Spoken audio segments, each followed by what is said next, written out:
Joining us now is Jim Carey, who is the executive director of the New Jersey Lottery. How are you doing, Jim? I'm doing great. Thanks for having me, Steve. You know, there are people who wonder a lot about the lottery, mostly why they don't win. Okay, so let's put this in perspective. The lottery celebrated its 20th anniversary, its 50th anniversary in 2020, and record sales, record number of tickets being sold throughout the pandemic, even up to now, the end of June 2021. Fair to say? Fair to say we had a very strong year for lottery sales during the pandemic. Why do you think that is, Jim?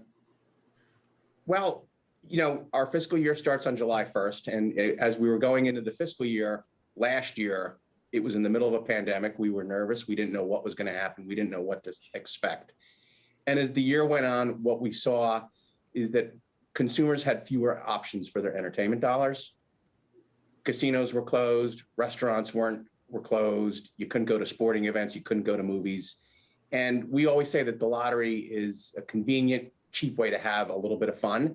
And you could buy a lottery ticket when you were out buying necessities like milk. And so players did that. The lottery was still there all year. And as a result, as you said, we had record sales last year. So put this in perspective for us. You've heard this question a million times, but we need to ask it again. Quote, where does the money go? And this is written into the law. It's clear. There's not a lot of flexibility there. So make it clear where the revenue from the lottery goes. Well, the lottery law says that we are required to benefit educations and institutions. And in 2017, legislation was passed that made the New Jersey Lottery a part of the state pension system. So the lottery's profits go to benefit retirees and public servants. Over the last 3 years that I've been here, we've contributed over $1 billion each year to the state pension system. Governor Murphy for FY22 made a record contribution to the pension system, and we'll be a part of that in FY22. You know, the other thing that every year there are a lot of people in New Jersey look forward to, and again, we're taping at the end of June, it'll be seen after. July 23rd to 25th, the New Jersey Lottery Festival of Ballooning is happening. We'll show some video. Team in post-production, let's show some video because the pictures are amazing. The video is awesome of these hot air balloons. A, tell us why the festival matters. B, why is the lottery the main sponsor? Well, the festival matters because it's a really Jersey event. It's a lot of fun. It's the 38th annual Festival of Ballooning in New Jersey. We were excited 2 years ago to become the name sponsor of the lottery. We sponsor a lot of things in New Jersey. We sponsor sporting events. We sponsor sporting teams. Yep. We have relationships with other people. And the Festival of Ballooning, it's so Jersey, like the lottery, that we thought it was a great opportunity for us to work together with the Festival of Ballooning and keep something great, fun, and Jersey going in the state. We're looking forward to it. It was unfortunately canceled last year because of the pandemic, but we're really happy to bring it back as part of our 101 Days of Summer annual campaign. And it's in Reddington, right? It's at Solberg Airport in Reddington. It's a lot of fun. We're going to be there. We're going to have a lottery zone, Lottery Land it's called, for the first time. We're going to have cornhole games. We're going to have a separate cash pop stage where you can see up and coming New Jersey bands. We're going to be selling lottery tickets. We're going to have a quick draw lounge. So it's going to be a lot of fun and we're looking forward to it. So listen, we'll have that information up so people can go to the lottery website to find out more about the Festival of Ballooning and also more about the lottery. So make sure that goes in there. So Jim, let me ask you this.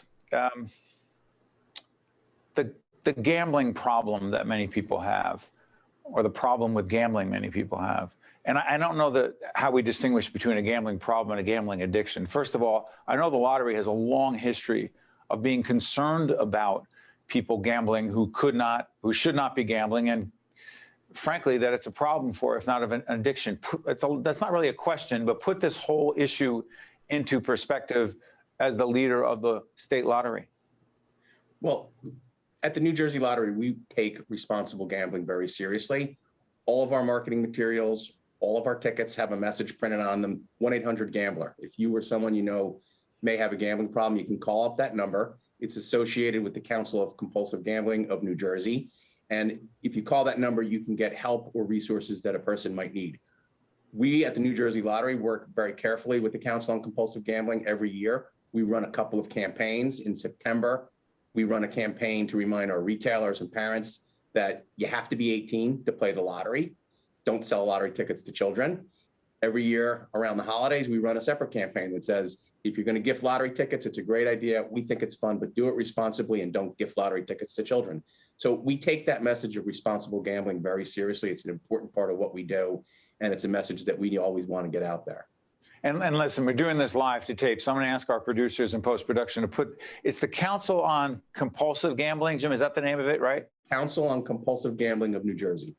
Let's make sure that throughout that answer that Jim just gave that was so helpful, we put that number up in addition to the lottery website as well. Jim, let me ask you this. Your career in state government is an interesting one. It's not a background in gambling activities, but you were formerly connected to the AG's office, if I'm not mistaken, the Attorney General's office, right?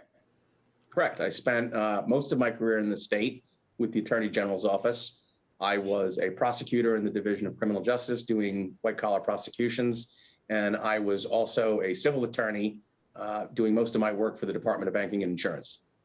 And how do you find yourself heading up the New Jersey Lottery today? How does that happen?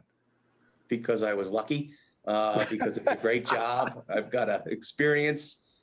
I love public service. This is what I wanted to do when I graduated law school. If you'd said, do you want to be the head of the New Jersey Lottery when I graduated law school? I wouldn't have said that, and I wouldn't have expected that, but I wanted to do public service. It was important to me, and you do hard work and you put in a lot of time doing public service, and sometimes you find yourself in the right spot. You know, to your point, as we end this segment, Jim, an awful lot of people use the term bureaucrat or someone who works for the government. You just put it in perspective, at least as we look at it, as public service. It is public service. And to our public servants out there, who give every day to try to make a difference in the lives of others. Jim, you're included. We say thank you. So to you and to the family and the team at the New Jersey Lottery, we wish you all the best. And those who play the lottery, as Jim said, do it responsibly. You have to be of age. And if you've got an issue or a problem, one more time, that website for the Council on Compulsive Gambling in New Jersey will be put up. So Jim Carey, the Executive Director of the New Jersey Lottery, thank you so much, Jim.